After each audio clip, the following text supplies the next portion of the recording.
Bienvenue pour ces quelques instants dédiés à la réflexion sur un mot. Et le mot de cette semaine est le mot légitimité.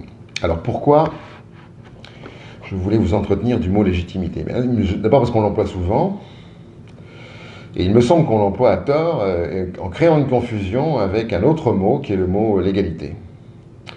Et que si on ne fait pas cette distinction, on ne pourra pas, par exemple, prendre conscience que certaines choses sont légales mais parfaitement illégitimes. Ou je ne sais pas si parfaitement, mais au moins illégitimes. Et je pense que la distinction nous apprend des choses sur ce qui se déroule dans notre pays, mais pour nous-mêmes aussi. J'espère pouvoir en parler si je n'oublie pas de le faire. Pour aller un peu plus loin, vous le savez, on va plonger dans sans apnée profonde, on va plonger dans l'étymologie. L'étymologie, elle est latine et elle est assez nette, si je puis dire. En fait, le mot, c'est lex gitimus, c'est-à-dire lex, c'est la loi. Et donc, ce qui était lex gitimus pour les latins, c'était tout ce qui était établi par la loi.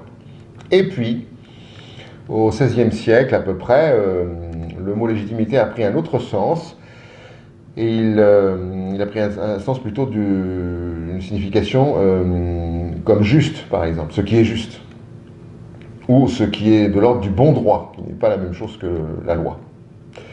Et donc vous voyez qu'il y avait une distinction par rapport au terme latin. On commençait à dire que les choses pouvaient être légales, mais ne pouvaient pas forcément être justes, par exemple. Et donc le droit pouvait s'opposer au bon droit, si je puis dire. En tous les cas, malmener le bon droit. Et on peut par exemple prendre, je ne sais pas, mais on peut prendre des lois qui nous paraissent iniques. Donc la question c'est, si les lois sont iniques, elles sont légales indéniablement, sont-elles légitimes? Ce qui voudrait dire que la légalité peut accoucher de choses qui ne soient pas légitimes. Prenez des exemples comme un Parlement qui vote une loi, considérant rarement les intérêts généraux, mais plutôt les intérêts particuliers. Et il y aura dans ce cas-là, si ces considérations sont celles que je viens de dire, eh bien dans ce cas-là, la loi sera probablement légale, puisque les représentants du peuple auront approuvé à la majorité cette loi en question. La question qui se posera de toute façon, puisque ça ne c'est pas forcément l'intérêt général, dans ce cas précis, eh bien, est-ce que ça sera légitime? Et donc la contestation d'un peuple par rapport à la loi, ce n'est pas la contestation de la loi en tant que telle, c'est la contestation de la loi en tant que telle, mais pour des raisons d'illégitimité. Et qu'il n'est pas interdit que des individus, à tort ou à raison, tout état de cause, mais des individus s'opposent à une loi, ou s'opposent à son application, ou s'opposent à son exécution, parce qu'ils font la démonstration que cette loi n'est pas légitime, au sens où, par exemple, elle ne remplirait pas les conditions liées à l'intérêt public, par exemple. Et je crois que ça, c'est une notion qu'il faut bien comprendre dans l'état actuel des choses. Il me semble. Une des difficultés du système représentatif auquel il sort, en tous les cas aujourd'hui, c'est justement le fait que bien souvent, en tous les cas en partie ou en petite partie, suivant les jugements des uns et des autres, eh bien, les lois qui sont votées ne sont pas toutes légitimes. Et que l'action citoyenne, si je puis dire, c'est-à-dire le citoyen qui voit que la loi n'est pas légitime, est en droit de la contester parce qu'elle ne répond pas au bon droit. Et je crois que on le voit de plus en plus fréquemment, cette chose-là. Alors, encore une fois, c'est parce que le système représentatif n'est pas un système, loin s'en faut, idéal, et certains disaient c'est le moins mauvais des systèmes. Je ne crois pas, je ne crois pas. Il peut y en avoir de meilleurs que celui-ci, mais ça n'a pas d'importance, c'est pas l'objet. Mais par contre, on voit bien d'ailleurs que ce système représentatif, finalement, édicte des lois qui sont de moins en moins des lois qui vont dans le sens du bon droit, mais qui sont plutôt illégitimes.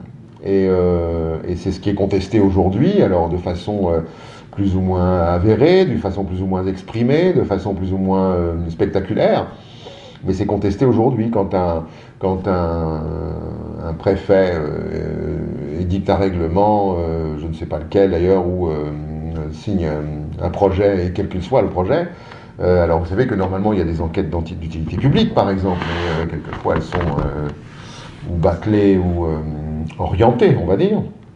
Alors, eh bien, la signature du préfet engage un acte légal.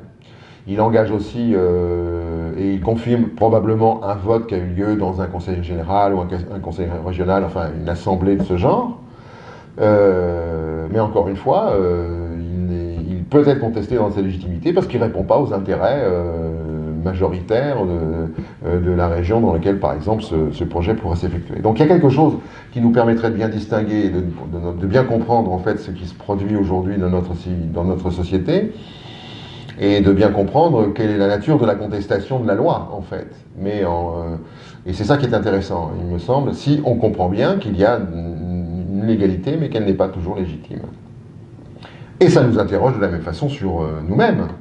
En fait, on a dû probablement se retrouver les uns et les autres dans des situations où nous étions fondés par le droit à réclamer ceci, à utiliser ces outils-là. On parle de légitime défense, alors c'est pas de prendre dans l'extrême, mais vous voyez ce que je veux dire, c'est qu'on a utilisé des outils de droit, et puis il a pu se faire que, considérant ce que nous avions fait, nous aurions pu nous rendre compte que le droit nous donnait raison, mais la légitimité était absente, et que probablement on avait commis peut-être une injustice, par exemple. Et c'est ça qui nous interroge nous-mêmes dans l'idée que, pour être un peu plus général et à la fois un peu plus radical, il est toujours bon de s'interroger, par exemple, quand vous achetez, je ne sais pas moi, vous savez, les choses qu'on met à son oreille, un téléphone portable, et c'est votre droit évidemment le plus. D'ailleurs, vous êtes même encouragé à le faire pour faire marcher que le commerce. La question, est-ce que cet acte est légitime? Est-ce qu'il ne crée pas de l'injustice? À vous de voir. Si cet acte que nous faisons quand nous achetons un appareil ne crée pas une injustice. De la même manière, si nous plaçons notre argent en banque avec une recherche de spéculation, la question qui va se poser, c'est est-ce que, alors, sans problème, si on reste dans la légalité, pas de spéculation, je ne sais pas, j'y connais rien du tout, mais j'imagine au Caïman, ça doit être, voilà, bon, on est correct, on spécule, là, à bourse, en France, etc. Mais la question qui se pose, c'est est-ce que ce que je fais là est du droit? J'applique finalement une loi qui m'autorise à le faire. Est-ce que je ne vais pas créer une injustice? Donc est-ce que ce que je fais là est légitime? Et c'est pour ça que je crois que ça, non seulement ça interroge le fonctionnement de l'organisation sociale dans laquelle nous nous trouvons, l'organisation de la nation, mais pas que la nôtre, et ça interroge aussi nos actes dans la façon, non pas de les accomplir, mais de les juger.